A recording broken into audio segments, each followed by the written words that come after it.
안녕하세요. 건강마켓입니다. 나이가 들면 치아 건강이 왜 오복 중 하나인지 이해할 수 있습니다. 치아와 잇몸의 노화가 시작되면 여러 가지 불편한 상황이 찾아오는데요. 노화를 최대한 늦추기 위해서는 정기적으로 치과를 방문해 관리를 하는 것이 중요합니다. 그런데 주변 사람들과 치과에 대해 얘기를 나누다 보면 이런 얘기를 듣곤 합니다. 치료하고 나서 알고 보니 빼도 안 될 일을 뺐다. 바가지를 썼다. 가격이 저렴해서 치료를 받았는데 제대로 치료가 안 돼 고생했다 하시는 분들이 꽤 계시더라고요. 그런 얘기를 들으면 치과를 고르는데 더 고민을 하게 됩니다. 그래서 오늘은 좋은 치과 고르는 요령에 대해 알아보도록 하겠습니다. 지난 영상에서 전문의가 진료하는 동네 병원과 일반의가 진료하는 동네 병원을 간판만 보고도 쉽게 구분하는 방법에 대해 알려드렸는데요. 치과도 마찬가지로 전문의가 진료하는 의원이 있고 일반의가 진료하는 의원이 있습니다. 제가 치과 치료를 받아야 돼서 저희 동네 치과들을 인터넷으로 알아봤습니다. 걸어서 갈 수 있는 동네 치과가 12군데나 되더라고요. 그런데 일반의가 진료하는 의원이 10군데이고 전문의가 진료하는 의원은 2군데밖에 되지 않았습니다. 내과나 이비인후과, 정형외과 같은 곳은 대부분 전문의가 진료를 하는데 치과는 대부분 일반의더라고요. 왜 그런지 알아봤더니 치과는 전문의 제도가 시행된 데가 2008년도입니다. 전문의 치과의사가 생기기 시작한 게 15년도 채 되지 않았다는 얘기죠. 그래서 나이가 좀 있으신 동네 치과 의사 선생님들은 대부분 일반의 선생님인 경우가 많습니다. 일반의 선생님이든 전문의 선생님이든 치료 경험이 풍부해서 치료도 잘하고 양심적인 곳이 있는 반면에 당했다라고 표현할 정도로 안 좋은 치과도 있는데요.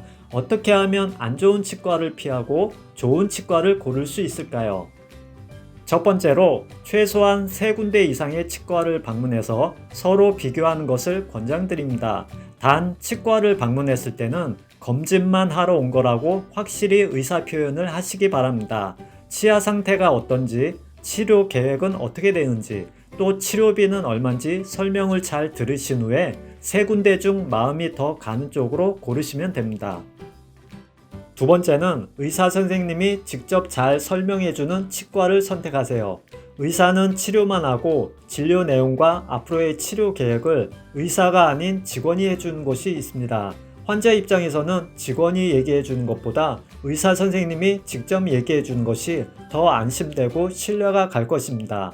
환자와 의사가 소통이 잘 돼서 서로 신뢰를 갖고 치료를 하게 되면 실제로 치료 효과가 더 좋다고 합니다.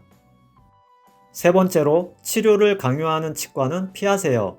치과 치료는 금액도 많이 나오고 예상하지 못한 검진 결과가 나오기 때문에 한번 생각해보고 치료를 결정해도 늦지 않습니다. 그런데 입안을 보자마자 충치가 있으니 지금 바로 치료하겠다고 몰아붙이는 곳이 있습니다. 또는 오늘 계약금을 넣으면 할인해 주겠다라는 곳이 있는데 이런 곳은 피하시는 것이 좋습니다. 네 번째로 너무 저렴한 곳은 피하세요. 임플란트나 교정치료를 아주 저렴하게 해주겠다는 광고 가끔씩 볼 수 있습니다. 가격이 너무 저렴하면 치과에서는 어떻게든 이윤을 남겨야 되기 때문에 진료에 대한 좋은 서비스를 기대할 수 없습니다. 치료가 잘 안 돼서 나중에 더 고생하고 돈이 더 들어가는 상황이 생길 수 있으니 너무 저렴한 곳은 피하시는 것이 좋습니다. 다섯 번째로 나에게 해당되는 과목에 전문의가 있는지 확인하세요. 전문의가 진료하는 전문 과목은 구강내과, 교정과, 치주과, 보철과, 보존과를 포함한 총 11개 과목이 있습니다. 교정치료는 치료 기간이 길기 때문에 대표 원장님이 교정과 전문의인 치과로 가시는 게 좋습니다. 임플란트는 구강학 안면외과 전문의에게, 잇몸치료는 치주과 전문의에게, 신경치료는 보존과 전문의에게, 어린이는 소아치과 전문의에게 받으시는 것을 추천드립니다. 여섯 번째로 환자가 많은 곳이나 중심 상권에 위치한 대형 치과면 괜찮겠지 생각하시는 분이 계시는데요. 꼭 그렇지는 않다라고 말씀드리고 싶습니다. 병원의 규모를 보기보다는 앞에 말씀드린 내용을 기준으로 삼아서 치과를 선택하시기 바랍니다. 오늘은 좋은 치과 고르는 요령 6가지를 말씀드렸습니다. 나이가 들수록 치아와 잇몸 건강은 정말 중요합니다.